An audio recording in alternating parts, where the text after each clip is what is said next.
സ്വാഗതം. മലയാളം വാർത്താ റേഡിയോ അവതരിപ്പിക്കുന്നത് ജനറൽ പത്രം തൃശൂർ. ഇന്ന് 2021 ജനുവരി 1. വാർത്തകൾ വായിക്കുന്നത് അബിത റോസ്റ്റോ. ജനറൽ പത്രത്തിന്റെ മാന്യ ശ്രോതാക്കൾക്ക് പ്രതീക്ഷയുടെയും ആത്മവിശ്വാസത്തിന്റെയും നന്മയുടെയും പുതുവത്സര ദിനാശംസകൾ. ഇന്നത്തെ പ്രധാന വാർത്തകൾ. 2021 വരവേറ്റ് ലോകം. ആദ്യം കിരിബാത്തിൽ. കോവിഡിനിടയിലും പുതുവർഷത്തെ ആവേശത്തോടെ വരവേറ്റ് ലോകം. പസഫിക് സമുദ്രത്തിലെ സമാവോ കിരിബാത്ത് ദ്വീപുകളിലാണ് 2021 ആദ്യമെത്തിയത്. തൊട്ടുപിന്നാലെ ന്യൂസിലാൻഡും പുതുവർഷമെത്തി. ന്യൂസിലാൻഡിലെ ഓക്സ്ലാൻഡിലും വെല്ലിംഗ്ടണിലുമാണ് ആദ്യം പുതുവർഷം പിറന്നത്. പുതുവർഷത്തിൽ അടുത്തെത്തി വാക്സിൻ. ആദ്യഘട്ടം 30 കോടി ജനങ്ങളിലേക്ക്. കോവിഷീൽഡ് ആദ്യ വാക്സിൻ. ന്യൂഡൽഹി. കോവിഡ് പ്രതിരോധ വാക്സിൻ വിതരണത്തിൽ 2021 ആദ്യത്തെ 8 മാസം അതിനിർണായകം. മുൻഗണനാ വിഭാഗത്തിലെ 30 കോടി പേർക്ക് ഓഗസ്റ്റ് മുമ്പായി വാക്സിൻ നൽകാനാണ് കേന്ദ്ര സർക്കാരിന്റെ ശ്രമം. വിലയുടെ കാര്യത്തിൽ സർക്കാർ സ്ഥിരീകരണം നടത്തിയിട്ടില്ലെങ്കിലും മുൻഗണനാ വിഭാഗക്കാർക്ക് സൗജന്യമായിരിക്കും. കമ്പനികളിൽ നിന്നും വാക്സിൻ കേന്ദ്ര സർക്കാർ വാങ്ങി സംസ്ഥാനങ്ങൾക്ക് കൈമാറും. വ്യക്തികൾക്ക് സ്വന്തം നിലയിൽ വാക്സിൻ വാങ്ങാൻ അല്പം കൂടി കാത്തിരിക്കേണ്ടി വരും. ഓക്സ്ഫോർഡ് വികസിപ്പിച്ച് സിറം ഇൻസ്റ്റിറ്റ്യൂട്ടിൽ ഉൽപ്പാദിപ്പിക്കുന്ന കോവിഷീൽഡാകും ഇന്ത്യയിലെ ആദ്യ വാക്സിൻ. ആനവണ്ടിയിൽ മൂന്നാർ ചുറ്റാം. തിരുവനന്തപുരം. കേരളത്തിലെ സഞ്ചാരികളുടെ പറുദീസയായ മൂന്നാറിലെ പ്രകൃതി സൗന്ദര്യം കുറഞ്ഞ ചെലവിൽ കാണിക്കാൻ ഇനി KSRTCയും. ഇതിനായി KSRTC നടപ്പിലാക്കുന്ന സൈറ്റ് സീയിങ് സർവീസ് ജനുവരി 1 മുതൽ ആരംഭിക്കുമെന്ന് ഗതാഗത മന്ത്രി AK ശശീന്ദ്രൻ അറിയിച്ചു. മൂന്നാറിൽ എത്തുന്ന സഞ്ചാരികൾക്ക് പുതുവർഷ സമ്മാനമായാണ് പദ്ധതി കൊണ്ടുവരുന്നത്.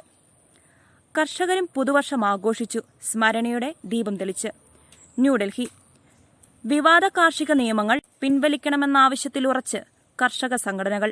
ബദൽ നിർദ്ദേശം നൽകണമെന്ന സർക്കാരിന്റെ ആവശ്യം കർഷക സംഘടനകൾ തള്ളി. നിയമം പിൻവലിക്കാതെ ഒത്തുതീർപ്പുണ്ടാകില്ലെന്നറിയിച്ച കർഷകർ സർക്കാരിന് കത്ത് നൽകി. കർഷക സമരം 37ാം ദിവസവും തുടരുകയാണ്. വിവാദ നിയമങ്ങൾ പിൻവലിക്കണമെന്ന കർഷകരുടെ ആവശ്യത്തിൽ കഴിഞ്ഞ ദിവസം കേന്ദ്ര സർക്കാർ യോഗം വിളിച്ചെങ്കിലും 5ാമത്തെ യോഗത്തിലും സമവായമായില്ല.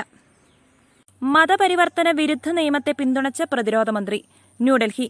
ഉത്തർപ്രദേശ് സർക്കാർ കൊണ്ടുവന്ന മതപരിവർത്തന വിരുദ്ധ നിയമത്തെ പിന്തുണച്ച് പ്രതിരോധ മന്ത്രി രാജ്നാഥ് സിംഗ്. വിവാഹത്തിനു വേണ്ടിയുള്ള മതപരിവർത്തനത്തെ താൻ വ്യക്തിപരമായി അംഗീകരിക്കുന്നില്ലെന്നും രാജ്നാഥ് സിംഗ് പറഞ്ഞു. കർഷക സമരം ചർച്ച പരാജയം. ന്യൂഡൽഹി. കേന്ദ്ര സർക്കാരും കർഷക യൂണിയൻ നേതാക്കളും തമ്മിൽ 6ാം വട്ട ചർച്ചയും പരാജയപ്പെട്ടു. കാർഷിക നിയമങ്ങൾ പിൻവലിക്കാനാവില്ലെന്ന് കേന്ദ്ര സർക്കാർ ആവർത്തിച്ചു. ജനുവരി 4 വീണ്ടും ചർച്ച നടത്താനാണ് തീരുമാനം. ഇന്ത്യ ചൈന ചർച്ചകളിൽ പരിഹാരമുണ്ടായിട്ടില്ല. രാജ്നാഥ് സിംഗ്. ന്യൂഡൽഹി. ലഡാക്കിലെ ചൈനീസ് കടന്നുകയറ്റവുമായി ബന്ധപ്പെട്ട് ചൈനയുമായി നടത്തിയ നയതന്ത്ര സൈനിക ചർച്ചകളിൽ ഒരുവിധത്തിലുമുള്ള ക്രിയാത്മക പരിഹാരങ്ങളും ഉണ്ടായിട്ടില്ലെന്ന് പ്രതിരോധ മന്ത്രി രാജ്നാഥ് സിംഗ്. അതുകൊണ്ടുതന്നെ മേഖലയിൽ സൈനികരുടെ എണ്ണം കുറയ്ക്കാനും കഴിഞ്ഞിട്ടില്ലെന്ന് അദ്ദേഹം പറഞ്ഞു. ഇന്ത്യ ചൈന അതിർത്തിയിലെ സംഘർഷാവസ്ഥ ലഘൂകരിക്കാൻ സൈനിക നയതന്ത്ര തലങ്ങളിൽ ചർച്ചകൾ നടന്നുവരികയാണ്. സാമ്പത്തിക വളർച്ച. 2028 ചൈന അമേരിക്കയെ പിന്തള്ളും.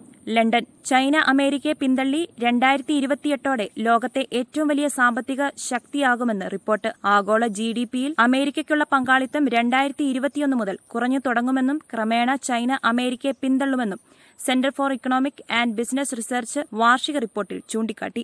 ആദായ നികുതി റിട്ടേൺ അവസാന തീയതി ജനുവരി 10. ന്യൂഡൽഹി. ആദായ നികുതി റിട്ടേൺ സമർപ്പിക്കാനുള്ള അവസാന തീയതി ജനുവരി 10 വരെ നീട്ടി കേന്ദ്ര സർക്കാർ. കമ്പനികൾക്കും ഓഡിറ്റ് ചെയ്യേണ്ട വ്യക്തികൾക്കും റിട്ടേൺ സമർപ്പിക്കാനുള്ള അവസാന തീയതി ഫെബ്രുവരി 15 വരെയും നീട്ടിയിട്ടുണ്ട്. PK ഡേവിഡ് തൃശൂർ ജില്ലാ പഞ്ചായത്ത് പ്രസിഡന്റ്. തൃശൂർ ജില്ലാ പഞ്ചായത്ത് പ്രസിഡന്റായി PK ഡേവിഡിനെ തെരഞ്ഞെടുത്തു. UDFിലെ ജോസഫ് ടാജറ്റിനെ പരാജയപ്പെടുത്തിയാണ് CPMലെ ഡേവിഡിനെ തെരഞ്ഞെടുത്തത്. നിയമസഭാ തെരഞ്ഞെടുപ്പ് പ്രഖ്യാപനം മാർച്ച് ആദ്യവാരം. തിരുവനന്തപുരം. മാർച്ച് ആദ്യവാരമോ 2ാം വാരമോ നിയമസഭാ തെരഞ്ഞെടുപ്പ് പ്രഖ്യാപനം ഉണ്ടായേക്കാമെന്ന് മുഖ്യ തെരഞ്ഞെടുപ്പ് ഓഫീസർ ടിക്കാറാം മീണ. സംസ്ഥാനത്ത് 2 ഘട്ട തെരഞ്ഞെടുപ്പിനാണ് സാധ്യത. ഉദ്യോഗസ്ഥരുടെയും ബൂത്തുകളുടെയും എണ്ണം വർദ്ധിപ്പിക്കേണ്ടി വരുന്ന സാഹചര്യത്തിൽ 2 ഘട്ടമായി തെരഞ്ഞെടുപ്പ് നടത്തണമെന്ന അഭിപ്രായമാണ് കളക്ടർമാർ ഉൾപ്പെടെയുള്ളവരിൽ നിന്ന് ഉയർന്നത്. നവവൈദികൻ ഫാദർ അലക്സ് മാപ്രാണിക്ക് സ്വീകരണം നൽകി. ഒല്ലൂർ.